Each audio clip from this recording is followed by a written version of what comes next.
Hello everybody and welcome back to my F122 My Team Career Mode. We are now at Shanghai for the Chinese Grand Prix. If you haven't seen the last episode from Australia, I urge you to go back and check that one out before you check this one out. This is your last chance to do so before spoilers.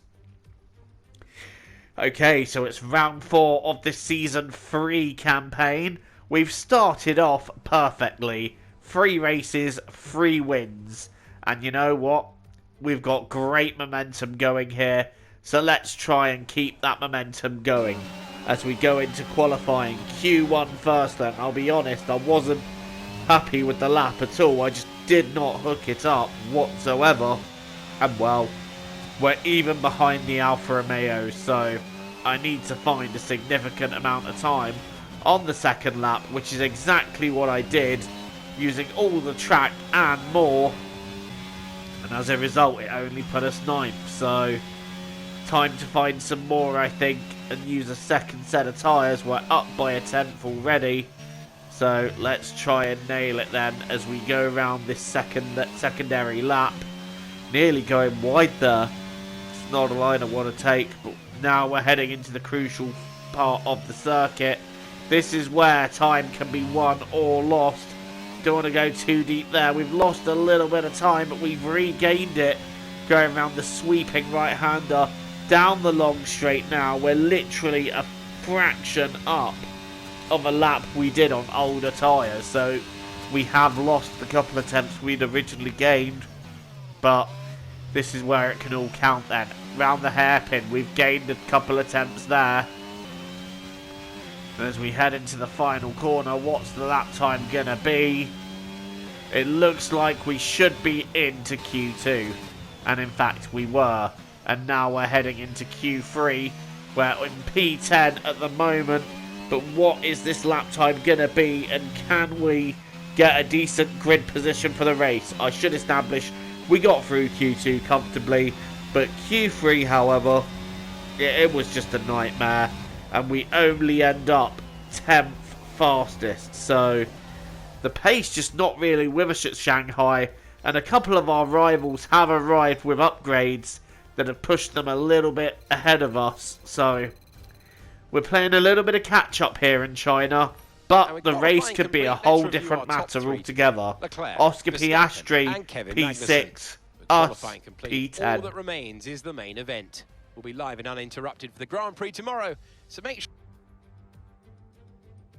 The Chinese Grand Prix then is upon us once again. A race that saw Michael Schumacher claim his final Formula One victory in 2006, as well as Red Bull's first with Sebastian Vettel in 2009. There's no doubt plenty more drama to come here in Shanghai. The ever-tightening turns 1 and 2 will prove tricky in the slippery conditions here in Shanghai, and anyone that slides wide will lose a lot of time getting back on track. Turn 14 should still be the best place for overtaking, but we'll have to see some improvement in the weather before the drivers can take advantage of that DRS assistance. It's time to see how our drivers are stacking up after yesterday's exciting qualifying session. Fantastic effort from Charles Leclerc yesterday, and it's put him on pole, and Max Verstappen lines up alongside. Considering the rest of the grid we have Magnussen, Ticktum, Carlos Sainz, and Oscar Piastri. Hamilton, Albon, Joker, and Lando Norris. Perez, Joe, Esteban Ocon, and Drugovich. Vettel, Tsunoda, Pierre Gasly, and Mick Schumacher. Latifi, Deruvala, Stroll, and Robert Schwartzman. Now, it's almost time for lights out, so let's go down to the track.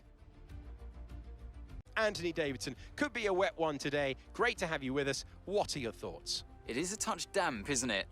Well, as a driver, there are 3 big things to worry about when racing in these kind of conditions: standing water, tyre temperature, and visibility. Judging distance.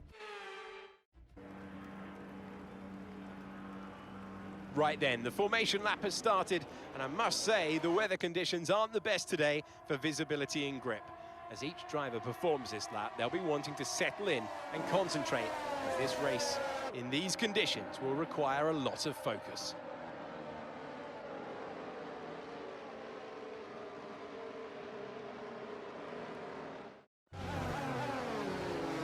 cars come back to the grid to line up for the start of the race. Each driver will be wanting to get the best start they possibly can. And they'll be hoping to finish today's race on the podium, failing that within the points.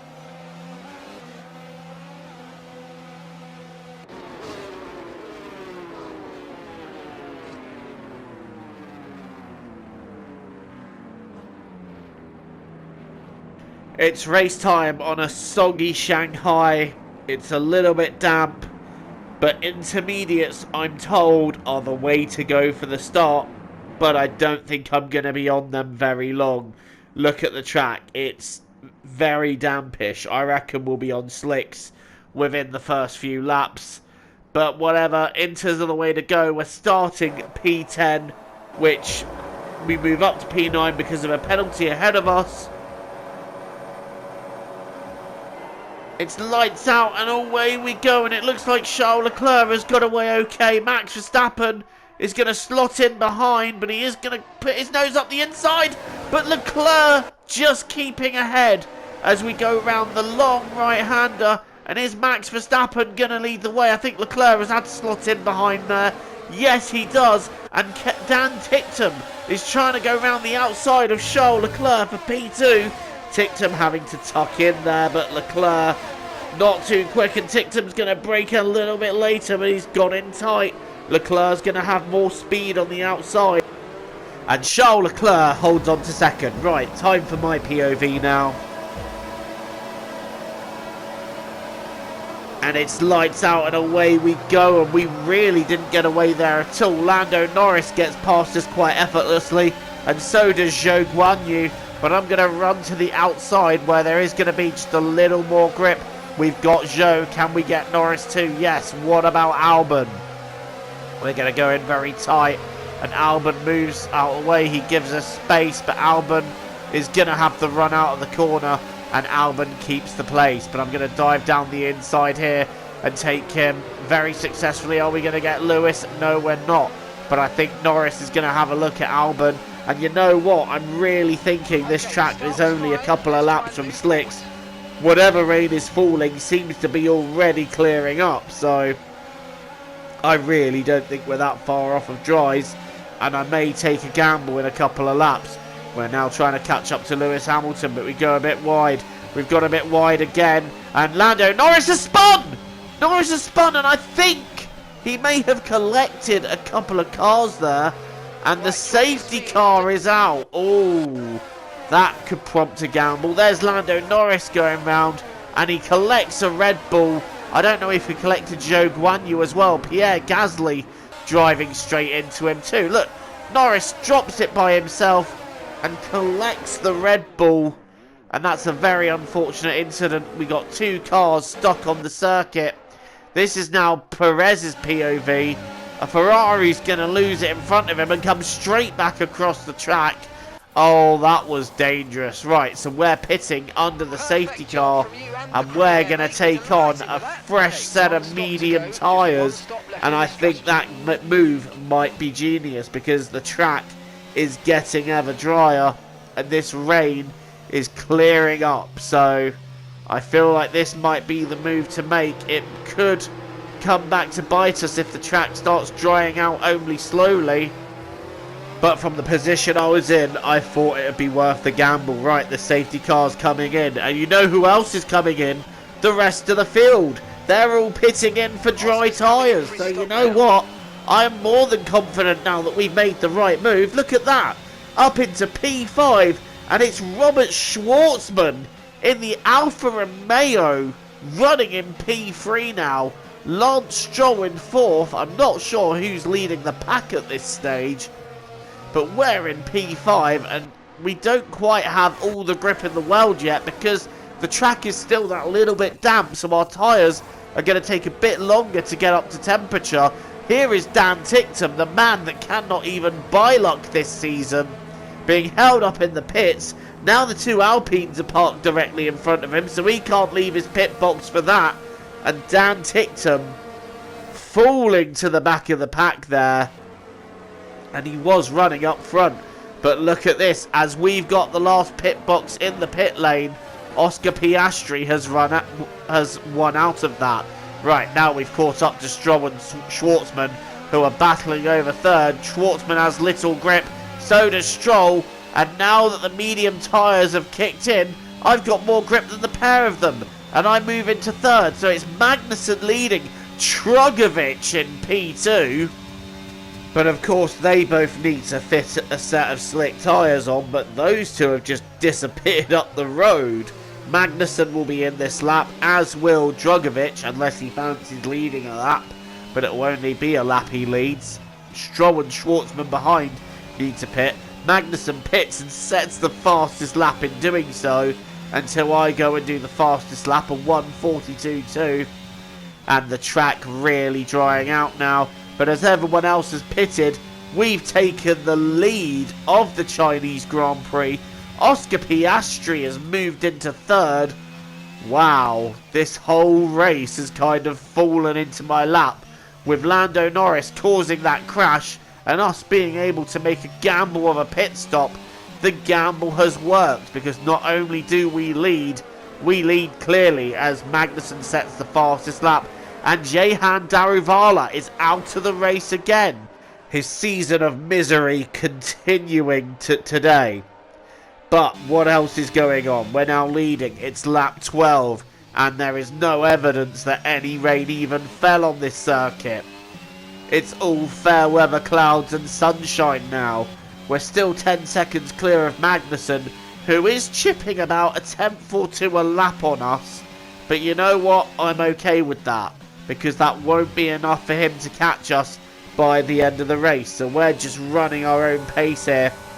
Meanwhile, here's Carlos Sainz in the Mercedes, and he's going to have a look at Piastri. Piastri goes defensive. Is Sainz going to go around the outside? Oh, he's going to try it. And look how much momentum he's got round the outside. Carlos Sainz in the Mercedes moves into third. Piastri having to settle back into fourth. And after his second pit stop, he is going to come out as well, fighting Verstappen for position. But Verstappen is going to be on the outside here. Piastri's got in tight, and that outside line seems to give a bit more traction, especially in that Red Bull. And Max Verstappen getting quite comfortably clear of Piastri. Come on, Oscar, we need to see a little bit more fight from you here. Meanwhile, it's lap 21, and we are comfortably leading the way still. It is such a gloriously sunny day. Stand by. We see a problem our end, and we're looking into it. Oh no. No. Surely not. After leading the way for a long time, we're not about to be robbed by an engine failure, are we? After making that perfect decision and getting ourselves into the lead and commanding this whole race, is this really how it ends? Oh, this is too much. No, it's over. Our engine has blown, and that is it for our Chinese Grand Prix. We are out from the lead. So it's not meant to be 4 out of 4 here. It's going to be 3 out of 4 and 1 DNF. And that is rotten luck for us.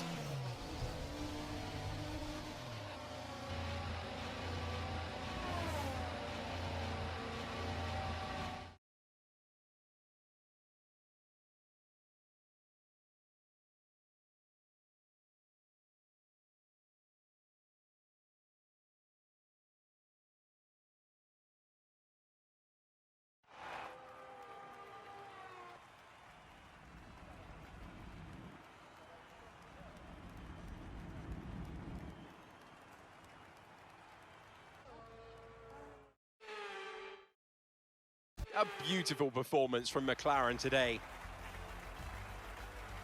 Anthony, tell me, what was it that helped them achieve this success? Well, I honestly feel it was down to the driver and car today. I mean, we can talk driver skill all day, but if you don't have a solid team to back that, you're never going to get anywhere.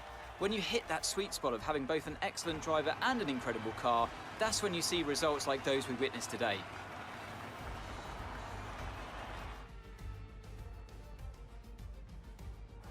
As the winners make their way up to the podium, one can only imagine the celebrations that will take place at McLaren tonight.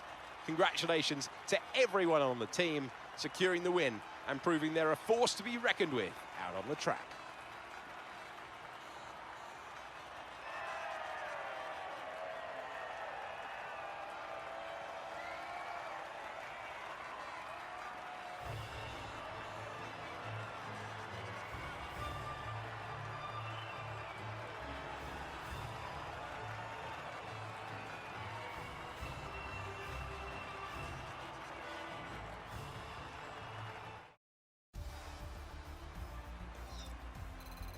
Well, it's a day of disappointment for us. We made a great strategic call which put us into the lead, commanded most of the race, but unfortunately these things happen in racing, and it's a DNF for us. So the first chink in our armour appears in the form of reliability. Kevin Magnussen takes the win though. Max Verstappen gets second and Charles Leclerc gets third. And it's Kevin Magnussen's first ever win. And Oscar Piastri only able to hold on to fifth there, so need a little bit more from Oscar, I'm afraid. Especially if we're not able to take the points. We need Oscar to get on the podium and take points off our rivals. But, you know, it's still early days. Albon is in 6th, Hamilton 7th, Tsunoda and Gasly 8th and 9th, and Sebastian Vettel finally getting a little bit of luck and gaining a World Championship point. Dan Ticktum finishes 11th, coming back through the field after getting held up in the pit lane, and I'm sure he will be cursing what happened to him in that race. One to forget for sure. And Ocon only managing 14th behind Drugovich and Mick Schumacher. So how does this affect the standings? Kevin Magnussen now only 10 points behind us. So Magnussen gaining a healthy amount on us. And Leclerc in third also gaining a little bit. And he's only 14 points off the lead. Oscar Piastri stays in fourth. Max Verstappen moves up to fifth after a strong showing. Then it's Sainz, Norris, Albon, Perez and Hamilton rounding out the top 10 in the standings at this moment. Well, I said I didn't want it too easy in Australia, but I didn't want to start having DNFs. And hopefully this is not the pattern moving forwards. And we're still leading the Constructors' Championship quite nicely. Ferrari are in second, McLaren third, Red Bull, Mercedes and Alpine rounding out the top 6. And AlphaTauri gaining a position in the Constructors after a strong race there. Well, don't forget to leave a like and hit the subscribe button if you like what you see and you want to see more content from me. Thank you so much for watching, guys. TTFN, ta-ta for now.